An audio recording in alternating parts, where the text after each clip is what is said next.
If you're napping in the law firm, like, what the is that partner doing? We are picking her up in 3 days. So what are we talking about today, Jing? One of Jordan's operating principles. Yes. Tell me about that operating principle, Jing. Naps are necessary. Baby, naps are good. So a little bit of background. When Jordan's I was a napper. When I was working in investment banking, just my thing is at 5:30, 6 o'clock, I would go in the conference room and just lie flat on the floor for 15, 20 minutes, and I was just gone. Earplugs in, gone. Wake up, and I am good to go. And basically, on our second or third date, we went from one place, and we were in transition to dinner. And then on the way, I said, "Hey, do you mind if we go to Starbucks?" Like, yeah, get a coffee. Right? I wanted to actually go there to nap on the table. So this is like one of our second or third dates, and I'm just like napping. So there's kind of a little bit of a history with this. Oh, and at our what is that called? Honeymoon. All of our honeymoon pictures are either Jordan napping or Jordan working. There's nothing between that. So you've napped in front of multiple museums. I napped at the on Colosseum. Trains. I nap everywhere. You nap at the Colosseum? Yeah, in Rome. I nap everywhere. It's cool. I'm not narcoleptic though. I'm not, I swear. So I think today is really discussing why I believe naps are number 11 in my operating principles. I think there's disclaimer though. Like there are definitely people who are not nappers, just like me. If I only get 20 to 30 minutes of sleep during the day, I will wake up and have horrible headaches, and that also messes up with my sleeping schedule. So I've heard the same thing from some of my friends. So I don't know. Maybe that's one of do you need to defriend those people? Also, one of Jordan's superpowers is napping. It's true. I swear, it is true. I can nap anywhere. Yeah. So, and I think once you get funding, right, you're gonna get one of those like napping pillows. It's the ostrich pillow. You put your head and your arms into this pillow, the ostrich pillow. I'm gonna get that after we get our next paycheck. I think that naps are.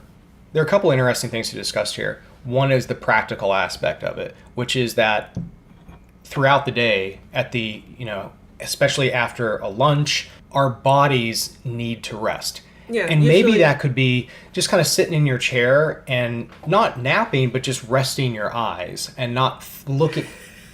Resting your eyes. I'm not napping, babe. I'm resting my eyes. That's usually Jordan's Jordan, are you napping over there? Resting my eyes. Resting my eyes. So what I do is I usually go for a little walk. like 10 minutes walk and then come back with a coffee or something. But I think it's still true that the entire China basically shuts down from 12:30 to 2 o'clock for siesta. But our minds need to shut down for 5 minutes or 10 minutes, maybe just not to look at a screen that you've been staring at, and then you're in your 2 to 3 p.m. coma after lunch, and you just pound through it. But actually, it's stupid. It's absolutely You're calling your wife stupid on camera. I'm just saying the habit in corporate culture. You work at a law firm, so you're like, if you're napping in the law firm, like, what the is that partner doing? But bottom line is that our bodies need it, and that I am infinitely more productive when I take 20 to 30 minutes and I nap. My productivity for the following hours is 100% better. How does that not mess up with your sleeping schedule? Because I usually get 5 or 6 hours a night anyways. So it doesn't. I can go to sleep at 11 o'clock if I needed to. I don't feel. That is one of your superpowers too. Sleepiness, la juju, sleep lazy. Oh, by the way, we usually use this app to help us sleep, which is Sleep with Me. Yeah, the podcast. Ladies and gentlemen, boys and girls. It really helps. It is the most boring man you've ever heard. The podcast is called Sleep with Me. try it out. It Yeah. takes maybe a couple episodes to get used to it, but after it 5 or really, 10 really minutes of helps. listening to him, you are gone. He is he incredibly makes no boring. sense. So I think one of the other aspects of this, which is interesting, is discussing kind of the cultural acceptability in the U.S. Yeah, and versus yeah. other countries. You consider kind of like slacking if you take a longer break, if you nap. It just paints a really bad image of you in the U.S. culture.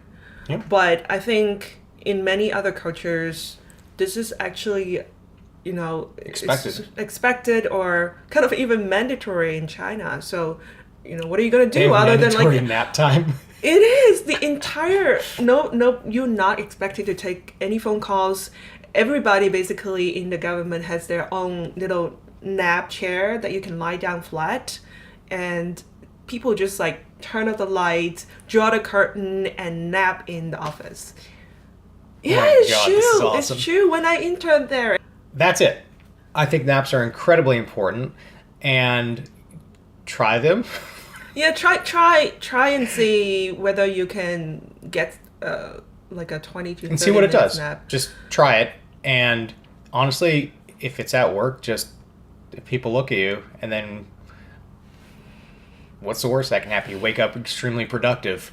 Yeah. Oh well. That's it for today. Or nap in the park. On a bench. Been there. Jordan done that. Or a sidewalk. Or the floor of the LAX airport overnight. Details. Okay, Okay. that's it. So, comment here, like here, and subscribe here. Jing, let's do the circle. Which is you did. I think it's still true that the entire China basically shuts down from 12:30 to 2 o'clock for a fiesta. Siesta. Fiesta.